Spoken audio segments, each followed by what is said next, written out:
শলকের বিখ্যাত মাঠা, যেটা মাঠা বলি বা ঘলি বলি, এখন কালের যুগ পেরিয়ে আগে যেটা ঘোষ সম্প্রদায়ের লোকেরা এই মাঠা বা ঘোল তৈরি করতেন, কিন্তু এখন পরিবর্তন এসেছে। মানুষ অত্যাধুনিক মেশিনের মাধ্যমে, যেখানে তাপমাত্রা শোভনীয় করা আছে, যে তাপমাত্রা ওনারা তৈরি করে, যেখান থেকে মেশিনারি তাপমাত্রা উঠিয়ে কত তাপমাত্রায় সেই দুধটাকে সুন্দর করে রাখবে, সেই সুন্দর করে রাখে। এবং পূর্ণাঙ্গই এখন ইলেকট্রিক মেশিনের মাধ্যমে, যেটা আগে আমরা ন্যাচারালভাবে আমরা দেখেছি যে ন্যাচারালভাবে তারা তাদের মাঠা বা ঘোল তৈরি করছে। এবং ঘোষ সম্প্রদায়ের লোকেরা কালের পরিবর্তনে এখন যারা সুনাম করে নিয়েছে, সেটা হলো খালেক এবং মালেক সাহেব দুই ভাই শলকের যে মাঠা তৈরি করে, এবং সেটা অত্যাধুনিক মেশিনের মাধ্যমে যেটা তৈরি করে। এবং সেখানে তাপমাত্রা পাওয়া আছে, দেখতেই পাচ্ছেন তাপমাত্রাটাও সহনীয় পর্যায়ে তাপমাত্রায় দুধটাকে ঘোল বানায়।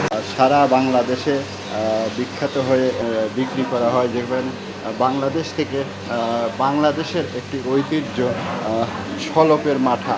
যে শলকের মাঠা বা ঘোল যেটাই বলিস না কেন, এই শলকের মাঠা ঘোল এখন তাদের আত্মীয় স্বজনের জন্য তারা ইতিমধ্যেই সেই শলকের মাঠা তারা নিয়ে যাচ্ছে।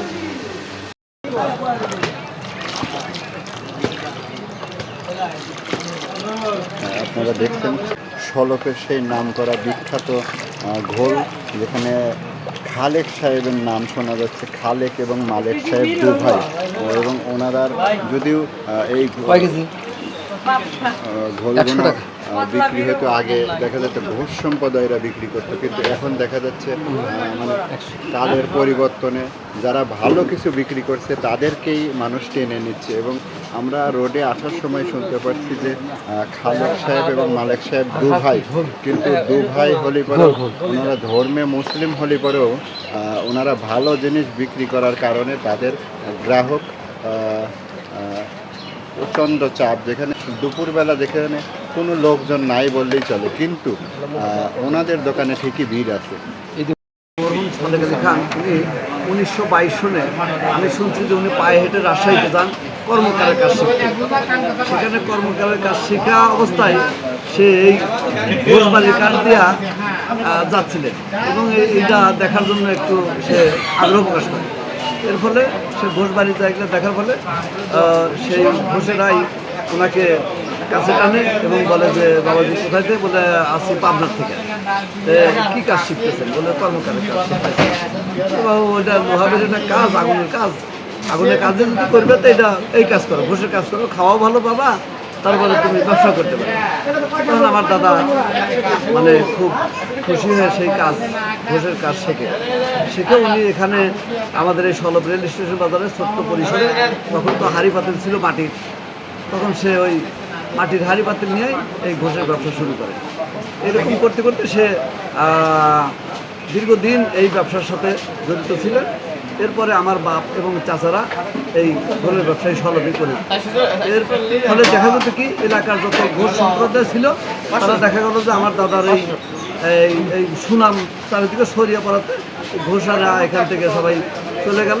তখন আমাদের এই ঘোল ব্যবসা মানে উন্নতির দিকে চলে গেল এবং সারা দেশেই এর বিস্তার লাভ করল। এরপরে যখন দেখা গেল যে মাঝখানে আমার বাপ এবং চাচারা 4টা দোকান ছিল, সেখান থেকে দোকান কমতে কমতে আমার একটা হয়ে গেল। তখন আমার আব্বা এই ব্যবসা আমাদেরকে ধরে রাখতো। এরপরে আমরা এই যে প্রভাতী সংঘ নামে একটা সংগঠন সেটা ডিসি অফিস করতে করেছিল, ওনারা এখানে ঘোল উৎসব করে যেত এবং এর মাধ্যমেই সারা দেশে প্রচার এবং প্রসার লাভ করত। এখন মিস্টার মালেক সাহেব, খালেক সাহেব কি আপনার মানে আব্বা কর্তৃক মানে দুই ভাগ হয়েছেন? জি, আমাদের ব্যবসা শুধু আমরা দুইটাই ভাগ, বাড়িতে কোনো ভাগ নাই। মানে আমরা একান্নই আছি, কিন্তু ব্যবসায়ী শুধু ভাইয়ের ব্যবসা ভাই, আর আমি আব্দুল মালেক খান, এটা আমি আমার ব্যবসা। আমরা দুই ভাই ব্যবসাকে শুধু আলাদা গুণগত মান ধরে রাখার জন্য অবশ্যই চেষ্টা করবো। যেহেতু আমাকে রাষ্ট্রীয় পুরস্কার হিসেবে ঘোষণা করছে, তখন আমি এই ব্যবসার আমার ব্যবসা নাই, এটা রাষ্ট্রীয়ভাবে রাষ্ট্রেরই ব্যবসা হয়ে গেছে। যেহেতু এখানে অনেক দূর দূরান্ত থেকে এমনও মানুষ আছে যে জীবনেও এখানে আসতো না, শুধু এই মাঠা খাওয়ার জন্য বা শখ করে এখানে অন্য কোনো প্রতিষ্ঠানও নাই, কোনো দেখার মতো কিছু নাই, শুধুমাত্র এই আমাদের এই ঘোল এবং মাঠা খাওয়ার জন্যই দূর দূরান্ত থেকে লোক আসে।